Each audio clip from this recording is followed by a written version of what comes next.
সেইখানে রাজ্যের তরফে বলা হচ্ছে মুখ্যমন্ত্রী মমতা বন্দ্যোপাধ্যায়ের সময় ওবিসি নিয়ে আলোচনা হয়েছে, হাউসের ভেতরে শুভেন্দু অধিকারী ছিলেন, তিনিও আলোচনা অংশগ্রহণ করেছেন, এই সমস্তগুলো বলা হচ্ছে। আপনি তো একই সময় হাউসে ছিলেন, কি দেখেছেন? আমি একজন বিরোধী দল থেকে বিলং করছি, এরকম কোনো প্রভিশন সময় দেওয়া হয়নি বিরোধীদের ওখানে মতামত রাখার। অবশ্যই এটা নিয়ে চর্চা হওয়া দরকার ছিল। ওবিসি বিয়ের ক্ষেত্রে যাদের রিজার্ভেশন দিয়েছে অনেক বিতর্ক আছে, আলোচনা দরকার ছিল, তারপরে এটাকে এগিয়ে নিয়ে যাওয়া দরকার। কিন্তু আমরা যেটা দেখলাম এটা হচপচ করেছে, হচপচ করে ওবিসি এতে যারা ছিলেন তাদেরকে অনেক ক্ষেত্রে ওবিসি বিতে পাঠিয়ে দিয়েছেন। বড় জনগোষ্ঠী শেরশাবাদিয়া থেকে শুরু করে আরও যারা আছেন, এরকম অনেক হচপচ হচ্ছে। এটা হয়তো আগামী দিনে যদি ঠিকঠাক না করে, দেখবেন প্রথমে আমরা চিঠি দিচ্ছি, চিঠি দেওয়ার পরে যদি রেকটিফাই না করে আইনি লড়াই আমরা লড়বো। মন্ত্রিসভাতে মমতা বন্দ্যোপাধ্যায় বলছেন যে ওবিসি নিয়ে ইসলাম ধর্মাবলম্বী মানুষদের মধ্যে ভুল বার্তা গেছে, সেগুলো রেকটিফাই বোঝানো হচ্ছে। আপনারা মন্ত্রীদের বলছেন, দেখুন ভুল বোঝানো ঠিক বোঝানোর প্রশ্ন এখানে আসছে না। ভুল করেছে কমিশন, ভুল করেছে, এই ভুলটা শুধরাতে হবে। যদি না শুধরায় আইনি লড়াই হবে। তখন প্রথম শুধরানোর জন্য চিঠি দেওয়া হচ্ছে যে এই জায়গাগুলো আপনারা ভুল করেছেন। আপনারা প্রথমে ভুল করলেন, আবার শুভেন্দু অধিকারীকে দিয়ে সেই আবার মুসলিম ধর্মের মানুষকে গালাগালি খাওয়াচ্ছেন। গালাগালি মানে সমালোচনা করাচ্ছেন। দুটো একসাথে মাইনাসে চলছে, সংখ্যালঘু আর মুসলিমরা যারা আর্থসামাজিকভাবে পিছিয়ে আছে। শওকত মোল্লা বলছেন যে তাজা আলু হোক বা পচা আলু, সেগুলোকে নিয়ে চলতে হবে। শওকত বাবু হঠাৎ করে দেখছি এইসব নিয়ে কথা বলছেন কাসেম সিদ্দিকী তৃণমূল কংগ্রেসের সাধারণ সম্পাদক হওয়ার পর। এই কথাটা শওকত বাবুর বলার কতটা রাইট আছে এটা তো প্রশ্ন থেকে যাবে। যদিও তাদের দলের অভ্যন্তরীণ ব্যাপার, আমি বলতে পারি না, তাকে আমি বেশি জ্ঞান দিতে পারবো না। যেহেতু ব্যাপারটা যখন মিডিয়াতে এসেছে আপনি প্রশ্ন করছেন, আমি তাহলে বলি, তাহলে আরাবুল ইসলাম আবার প্রেস করে বলবে যে শওকত মোল্লা দিদিমকে অর্থাৎ তখন মমতা ব্যানার্জির সাথে কি আচরণ করেছিল, জীবনতলায় প্রোগ্রাম না করতে দেওয়ার জন্য সর্বোচ্চ কি চেষ্টা করেছিল, সেই আবার এসে ভাঙড়ের অবজারভার হয়ে গেল। আরাবুল এখন কোথায় সাইড লাইনে, এটা প্রশ্ন তুলতেই পারে।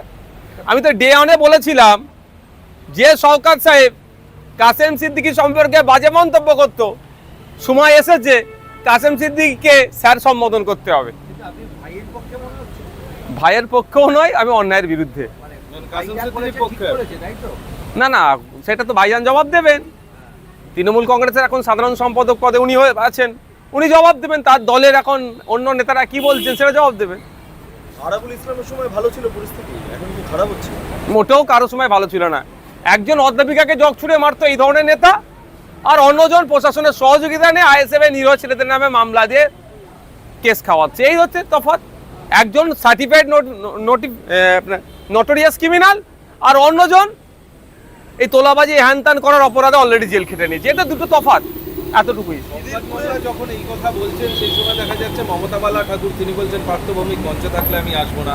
ভি শিবদাসন তিনি দলের সভাপতি নরেন্দ্রনাথ চক্রবর্তীর কথা বলছেন যে শুভেন্দু অধিকারীর সঙ্গে হাত মিলিয়ে দল চালায়। এই যে তৃণমূল কংগ্রেসের অন্তরে এই পরিস্থিতি, যত ভোট এগিয়ে আসছে। 14 তারিখে আমি মুর্শিদাবাদের দমকলে গিয়েছিলাম। আপনাদের মতোই সাংবাদিক বন্ধু একটা প্রশ্ন করেছিল, এই দমকলে গোষ্ঠীদ্বন্দ্বর সুযোগে কি আপনারা ভালো রেজাল্ট করবেন? তাদের প্রত্যুত্তরে আমি একটা কথাই বলেছিলাম যে তৃণমূল কংগ্রেসের কোথায় গোষ্ঠীদ্বন্দ্ব নেই, আমাকে সেই জায়গাটা বলুন। টপ টু বটম পর্যন্ত ওদের খোঁজ নিলে দেখা যাবে রেসারেসি চলছে। এই একটাই তো রেসারেসি, কে কত টাকা তুলতে পারবে। আদর্শগতদের লড়াই নয় তো, যে এত মানুষকে ফ্যাসিলিটি আমি দিচ্ছি বা অমুক দিয়েছে আমাকে তার থেকে বেশি ফ্যাসিলিটি দিতে হবে, এই লড়াই নয়। এদের লড়াইটা হচ্ছে কত কে তোলাবাজি করতে পারবে। এই এসটিএসসি সার্টিফিকেট যেগুলো আছে, ফেক এসটিএসসি সার্টিফিকেট ইস্যু করিয়ে যারা এসটিএসসি নয় তারা এমবিবিএস ডিগ্রি করে নিচ্ছে। ফেক এসটিএসসি সার্টিফিকেট ইস্যু করিয়ে ও অরিজিনাল যারা এসটিএসসি তাদের কোটায় চাকরি করে নিচ্ছে। এটা কারদের আমলে হচ্ছে? এই সমস্ত নেতাদের দুর্নীতির জন্য হচ্ছে। এরা মাল নিচ্ছে, এগুলো করিয়ে দিচ্ছে। এর কম্পিটিশন তো চলছে, এদের আদর্শগত কোনো লড়াই নয়। না, এখানেই বলা বাহুল্য, শিলিগুড়ি থেকে শুরু করে রাজ্যের বিভিন্ন জায়গাতে দেখা যাচ্ছে 35,000 টাকা, 30,000 টাকা, 32,000 টাকা দিলে আধার কার্ড সার্টিফিকেট সমস্ত সবই পাওয়া যাচ্ছে। দক্ষিণ 24 পরগনার একটি বিধানসভার একটি অঞ্চলে প্রায় 3,000 থেকে 3,500 ফেক বার্থ সার্টিফিকেট পাওয়া গেল। মানে বুঝতে পারছেন, আমাদের ঘরের পাশেই তো। আমিও দক্ষিণ চব্বিশ পরগনার একজন বিধায়ক। মানে রাজ্যে মমতা ব্যানার্জির সরকারে যারা আছেন, সেই আপনার তৃণমূলের নেতা থেকে আর আধিকারিকদের একটা অংশ মিলেমিশে রাজ্যটাকে পুরো রসতলে পাঠাচ্ছে। অবৈধ যারা নাগরিক তাদেরকে নাগরিকত্ব দেওয়ার যে সমস্ত প্রুফ সেগুলো দিয়ে দিচ্ছে। অবৈধ যারা এখানে এসে ভোটাধিকারের ক্ষমতা যাতে পায় তার জন্য ভোটার কার্ড বানিয়ে দিচ্ছে, আধার কার্ড বানিয়ে দিচ্ছে। শুধু তাই নয়, লক্ষ্মীর ভান্ডার, বাংলাদেশে বাড়ি, সে তাকে লক্ষ্মীর ভান্ডারের ব্যবস্থা করে দিচ্ছে তৃণমূলের আমলে। আর কি দেখতে বাকি থাকবে আমাদের? বলে ঘোড়ার ডিম হয় না, যদি এদেরকে আরো 5 বছর সময় দেওয়া যায় এরা হয়তো ঘোড়ার ডিম আবিষ্কার করে ফেলবে।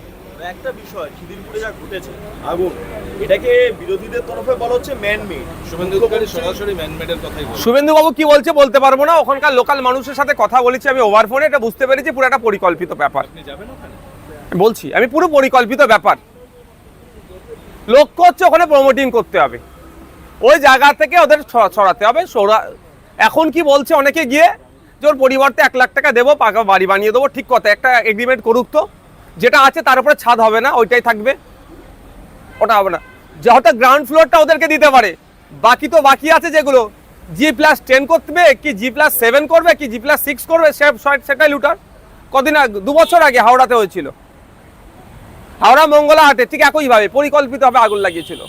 আমাদের স্পষ্টভাবে দাবি হচ্ছে যে আগুন কিভাবে লেগেছে এই ঘটনার পূর্ণাঙ্গ তদন্ত করতে হবে, যারা ক্ষতিগ্রস্ত হয়েছে ক্ষতিপূরণ দিতে হবে। 2024 সালে পার্লামেন্টে একটা রিপোর্ট পেশ হয়েছিল, সেই রিপোর্টে বলা হচ্ছে এই প্রত্যেকটা রাজ্যের যে ফায়ার ব্রিগেড ডিপার্টমেন্টের কর্মী সংখ্যা এবং কোথায় কোথায় দুর্বল আছে, এই দুর্বল রাজ্যগুলো কোথায় কোনগুলো। তার মধ্যে আমাদের গর্বের পশ্চিমবাংলা, এগিয়ে থাকা পশ্চিমবাংলার দুর্বলের দিক থেকে 5 নম্বরে আছে। মানে আমাদের প্রায় 14,000-এর ওপরে কর্মী শর্টেজ আছে। উন্নত মানের মেশিনারি নাই, ইকুইপমেন্ট নাই, যেটা দ্রুত কোনো জায়গায় আগুন লেগে গেলে সেটাকে কন্ট্রোল করতে পারবে, বা সেই সিস্টেমটা নাই। এ নিয়ে চর্চা হয় না, চর্চা হয় কোথায়? নওশাদ সিদ্দিকীর নামে 20টা কিভাবে মামলা দেওয়া যাবে, আইএসএফ এর ছেলেরা কোথায় আছে, কে নেতৃত্ব আছে খুঁজে বার করে তার বাবার নাম দাদুর নাম ঠিকুজি গোষ্ঠী বার করে কিভাবে মামলা ঢুকানো যায়, জেলে থাকার পরও এক্সট্রা মামলায় কিভাবে ট্যাগ করা যায়, এই নিয়ে ব্যতিব্যস্ত আছে। আমাদের রাজ্যে প্রায় আগুন লাগছে, মানুষ ক্ষতিগ্রস্ত হচ্ছে। ওগুলোকে কন্ট্রোল করার জন্য যে ফায়ার সিস্টেমটা আনা দরকার, আপগ্রেডেশন করা দরকার, তাতে কোনো এদের চিন্তা নাই। একটা বিষয়, যে মুখ্যমন্ত্রী আগে থেকে গিয়ে ঘোষণা করছে যে আলাদা জায়গা তৈরি হয়ে গেছে, সেখানে স্থানান্তরিত করা হবে, ফলে এটা যদি পরিকল্পনা যদি না হয় তাহলে এত দুটোর সাথে আরেকটু যুক্ত করে দিই, এটা আমাদের বিধানসভার অদূরেই ঘটনা। ছুটে পৌঁছে যেতে পারবো আমরা খিদিরপুরে। সেখানে প্রায় ওখানকার দোকানদারদের কথা, আমি তাদের সাথে কথা বলেছি, যে প্রায় 1.5 ঘন্টা বাদে তারা আসছে। ফায়ার ব্রিগেডের 2টো গাড়ি এসেছে, যে 2টো গাড়ি এসেছে সেই 2টো গাড়িতে ট্যাঙ্ক খালি ছিল, পূর্ণ ট্যাঙ্কও ছিল না। মানেটা কি? আবার আমাদের সম্মানীয় চিফ মিনিস্টার গিয়ে বলছেন আমি আগে থেকেই আপনাদের জন্য অল্টারনেটিভ জায়গার ব্যবস্থা করে রেখেছি। তাহলে তো একটু তো সন্দেহের দানা বাঁধছে, যেখানে হয়তো জমি আঙরদের নজরে পড়েছে ওই মার্কেটটি, ওখানে স্টার হোটেল বা আমোদ প্রমোদের কিছু ভালো জায়গা বানাতে হবে, ব্যবসার কাজে লাগাতে হবে। সেই জন্য যেভাবে এখন টার্গেট পড়েছে আমাদের প্রেসিডেন্সি জেলটাকে, তাকে সুইচ করিয়ে বা তাকে ওখানে তুলে বারুইপুরে পাঠানোর চেষ্টা করছে, এটা হয়তো হতে পারে। 30 ঘন্টার উপরে কেটে গেল, এখনো স্টিল আগুন জ্বলছে, এখনো ধোঁয়া উঠছে, কুলিং প্রসেস নাকি চলছে। বৃষ্টির মধ্যে এত টাইম লাগে কুলিং প্রসেস? তো আমার হাতে দপ্তর, আমার যদি না ইচ্ছে যাই যথাসময় আগুন নিভাবো না, হবে কি করে? সাধারণ দোকানদারকে কি ঢুকতে দিচ্ছে নাকি? সব আমার হাতে আছে, আমি যেটা চাইবো সেটা হবে। আমি চাইছি না এখনো আরো 5 ঘন্টা 10 ঘন্টা চালাবো, সেই না আগুন নিচ্ছে না। বুলডোজার রাখা আছে, দেখুন বুলডোজার রেখেছে, আপনাকে আমাকে চমকানোর জন্য রাখতে পারে, সেটাই প্রশ্ন আসছে না। হয়তো আগে থেকে ছিল, হতে পারে এটা, সেটা নিয়ে আমি বিতর্কে যাব না। আমার বিতর্ক হচ্ছে যে এতক্ষণ হয়ে যাওয়ার পরেও কেন আগুনকে কন্ট্রোল নিতে পারছে না, তাহলে আমাদের ডিপার্টমেন্ট ব্যর্থ। গার্ডেন রিচ থেকে সমস্ত জায়গাতে অগ্নিকাণ্ডের পরেই বলা হচ্ছে অবৈধ নির্মাণ। প্রসঙ্গটা উঠছে, তাহলে এত অবৈধ নির্মাণ আছে, মুখ্যমন্ত্রীও জানেন, মন্ত্রীরাও জানেন, এর পরিচয় আটকানো যাচ্ছে না কেন? অবৈধ নির্মাণ আটকানোর দায়িত্ব হচ্ছে তো প্রশাসনের। কাউন্সিলরের কাজ কি?